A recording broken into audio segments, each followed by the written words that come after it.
सो hey guys यार, welcome back to another video. My name is Vijay. स्वागत है आपका एक brand new republic day special video में। गाइस पहले तो आप सबको happy republic day. As we all know, आज हम अपना 72 यानी कि 72वां गणतंत्र दिवस मनाने जा रहे हैं। आज ही के दिन 26 जनवरी 1950 को हमारा संविधान लागू हुआ था।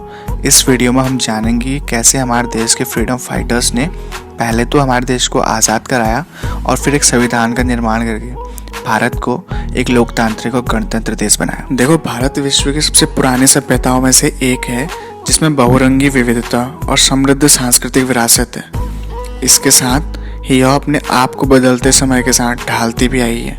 आज़ादी पाने के बाद भारत ने दुनिया के साथ मिलकर सामाजिक और आर्थिक प्रगति की है। भारत कृषि में आत्मनिर्भर बन चुका है और अब दुनिया के सबसे डेवलप्ड देशों में गिना जाता है। भारत विश्व का 7वां सबसे बड़ा देश है जिसकी विशेषता पर्वत और समुद्र ने तय की है और ये इसे एक विशिष्ट भौगोलिक पहचान देती है। भारत के उत्तर में हिमालय पर्वत है तथा पूर्व में बंगाल की खाड़ी, पश्चिम में अरब सागर और दक्षिण में हिंद महासागर है।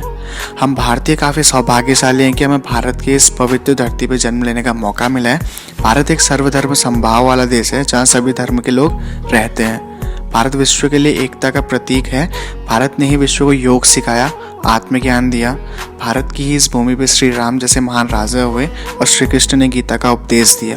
इसी गीता को आज पूरे विश्व में पढ़ाया जाता है जिसके अंदर मानवता की हर प्रॉब्लम का सॉल्यूशन है। और महात्मा बुद्ध जैसे महान व्यक्ति भी इसी भारत की माटी में जन्मे जिन्होंने पूरी दुनिया को शांति का पाठ पढ़ाया।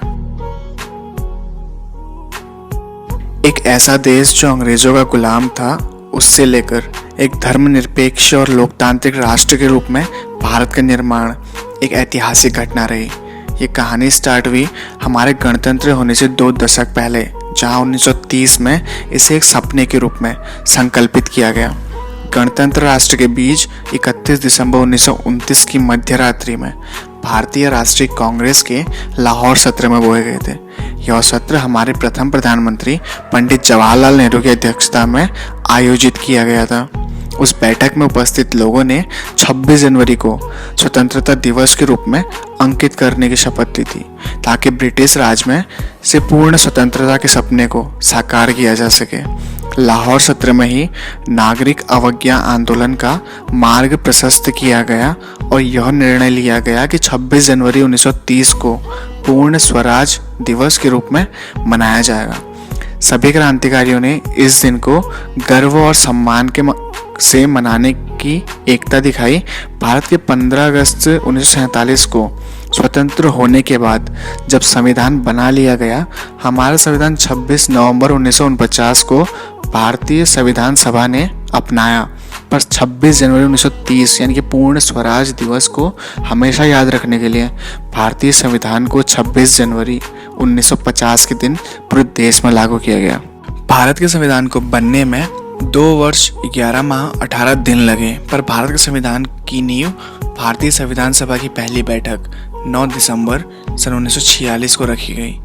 इस सभा का उद्देश्य भारत को एक संविधान प्रदान करना था जो दीर्घावधि प्रयोजन पूरे करेगा और इसलिए प्रस्तावित संविधान के विभिन्न पक्षों पर गहराई से अनुसंधान करने के लिए अनेक समितियों को नियुक्त किया गया।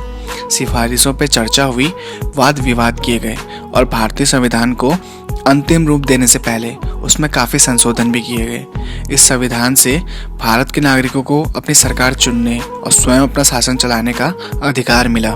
डॉक्टर राजेंद्र प्रसाद ने गवर्नमेंट हाउस के दरबार हॉल में भारत के प्रथम राष्ट्रपति के रूप में शपथ ली और इरविन स्टेडियम में उन्होंने राष्ट्रीय ध्वज भी फहराया। तब से ही इस ऐतिहासिक दिन को पूरे देश में त्योहार के रूप में मनाए जाते हैं। भारत का संविधान 395 अनुच्छेदों और 8 अनुसूचियों के साथ दुनिया का सबसे बड़ा लिखित संविधान है। अब बात करते हैं हमारे फ्रीडम फाइटर्स की। आज का दिन उन्हीं महान व्यक्तियों को याद करने का है क्योंकि उन्हीं के बलिदान ने हमें एक स्वतंत्र राष्ट्र बनाया। वो लोग बिना अपने बारे में सोचे हमारे लिए लड़े और अपना बलिदान दे दिया।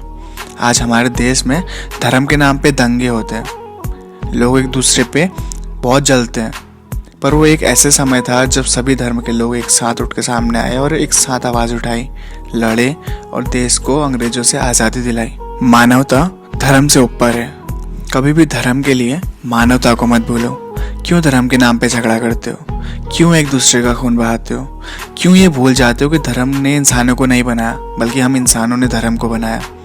हमने खुद को इन धर्म जात पात की बेड़ियों में बांधा। फ्रीडम फाइटर्स ने तो अपना कर्तव्य पूरा किया, पर अब हमारी बारी है हमारे देश को आगे ले जाने की। तभी उन फ्रीडम फाइटर्स का बलिदान